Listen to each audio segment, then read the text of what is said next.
From Viking halls to the cities of the future, terrain buffs will love our foreground hub. Watch gaming tables of all genres come to life at beastsofwar.com. Venture into the dangerous dungeons of myth as a mighty hero and stand against the darkness. Visit the Myth Hub on beastsofwar.com and begin your story.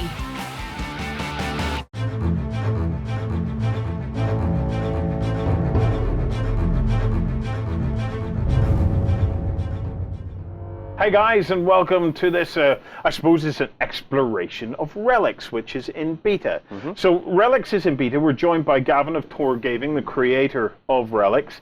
It's in beta, and we're going to be kind of following along for the ride, and hopefully with a number of you guys as well. So we're going to be getting involved in testing it. We're going to be reporting back to you guys with changes and things like that, because it's a great way for us to get into Relics, but it's also a very fascinating way to kind of see the whole beta testing process of a game and try and see just what effect putting a game out in full beta to your to your players actually has.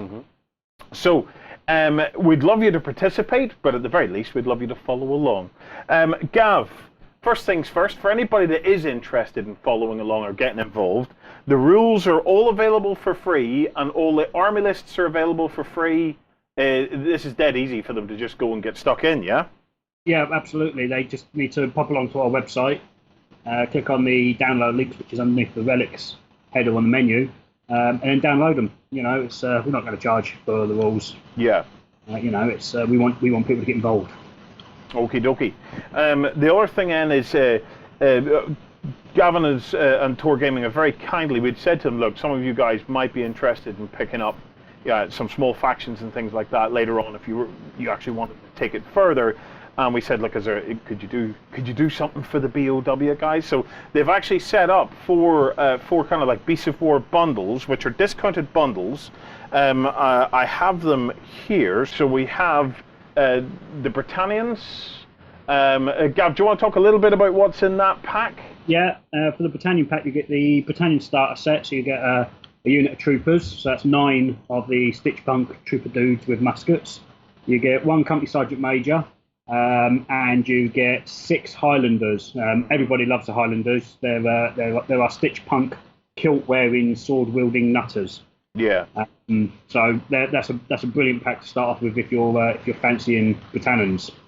And for the Vatir. Yeah, the Vatir, again, we start off with the starter set, so you get the Evocator, their spellcasting commander.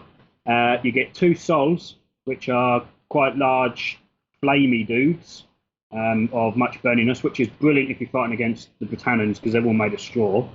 You get 4, forgot their names now. Vicaro, or Vicario. Vicario, that's it. Yeah. 4 Vicario, which are the ice-based guys. And they're also magic casters. You get a couple of elf spoon in there as well, and you use them to cast spells through, or all sorts of other stuff. And in addition for that, you also get a pack of stoning, which are the stone-based rock-hard dudes with big swords. Yeah. And you get an additional elf spoon in their pack as well. And then the Ridden, who are the Ridden, and what do you get in that? The Ridden, sorry. Who are the Ridden, and what do you get in that pack? The Riddens or Ridens or however anyone wants to pronounce it are goblins, but they're not like normal goblins. They're not sort of short green. Well, they're certainly short, but they're not green and sort of silly like other goblins. Our goblins are they're romantic and they're honourable and they wear full plate armour. Some of them do.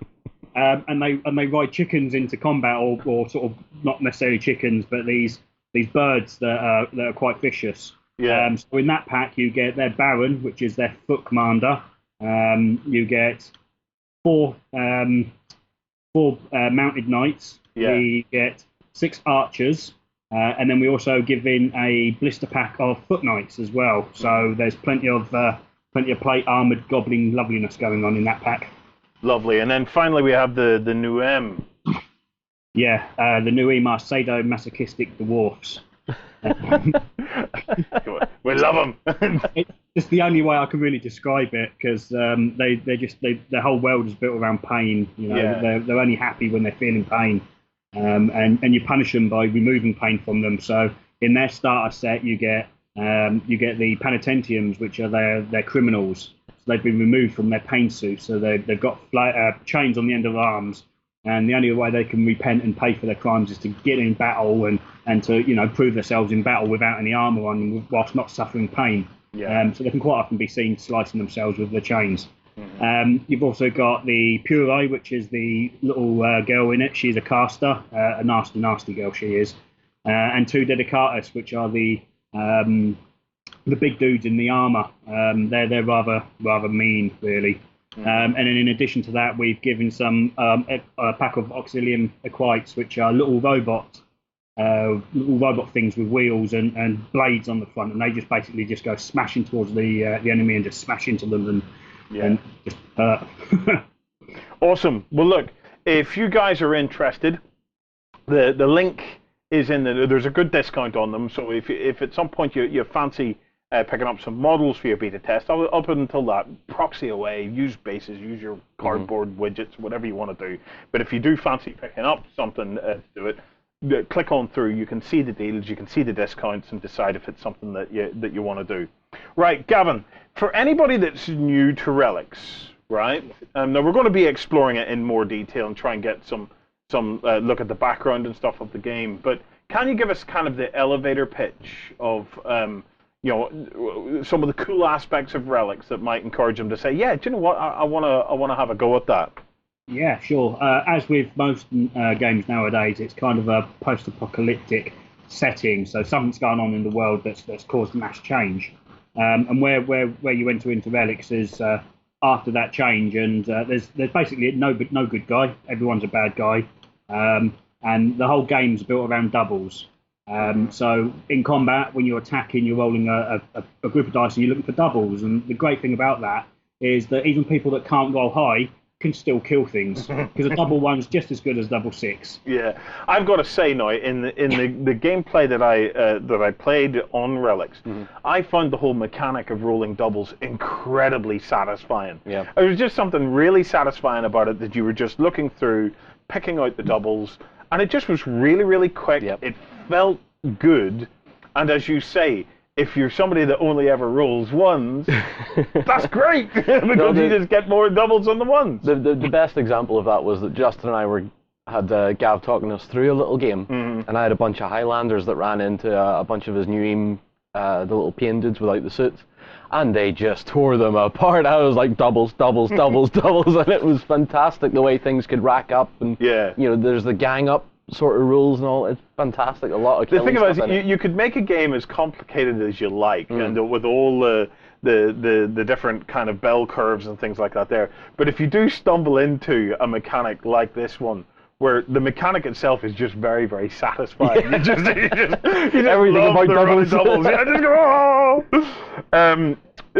I want to talk about one of the things that you've added to it, which is this is in the beta. We'll talk maybe a little bit more about it towards the end of the show, but there's an advantage pool or something now in place, which is changing a lot of the dynamic of the game as well. Yeah, what we've done is we've created this system called the advantage system, or pendulum, or whatever you want to call it. And in that, the players have an advantage pool, and they start the game with the advantage pool empty, but they can spend some of their army points to put some points into it. During the game, you've got, on your profile, you'll have some of your attributes will actually be listed as advantages. And when you use those, they might be more powerful, or, sort of we may make something an advantage on one profile that isn't on another, because it's more of a fluffy thing. So maybe that profile shouldn't be using that rule as often. And when you do use that rule, you have to roll the dice. And if you roll a 5 or more, your opponent gets to place an advantage point into their pool. Later on in the game, at any point, you can actually spend points from your advantage pool to make use of the generic advantage list. And that can be stuff like being able to redeploy without having to modify your defense. So if you redeploy, which is you move double, then your defense drops. So one of the generic advantages is that you can actually move double and not have that defense modifier. Yeah. So basically, by using the rules on your profile, you're giving your opponent the opportunity to make use of these generic advantages that will give them an extra boost when they need it. So it's kind of a bit of a gambling system. Do I use this rule on the profile and risk giving my opponent the opportunity to then boost their defense later on, or move faster when they need to, that sort of thing? It has a little bit of the kind of the sense of chicken about it, which I enjoy in some games. That who's going to blink first? Absolutely. I mean, you could go sort of straight out of the, straight on turn one and start using all your advantages on your profiles, going balls to the wall with them, only to then come a cropper later on because your opponent's then got a big pile of points in their pool that they can then use to start boosting their defense and moving stuff around quicker, automatically passing morale checks, all that sort of stuff. So you kind of really have to think, do I really need to use this rule now or not? And I love that kind of mechanic. Somewhere where that mechanic played out beautifully for recently was in Alessio Cavatori's Waterloo Quail Affair game. It has very much a who will blink first kind of mechanic in it. And it does add a lovely level of tension to the whole thing, because you're sitting thinking, oh, I could do something really cool right now, but I could so pay for it later on if I get this wrong. So over the coming weeks, we're going to be getting Gavin back on, as we've said, to talk us through the feedback from the beta and things like that. We'd really like you guys to get involved, and we're going to be doing some battle reports and things.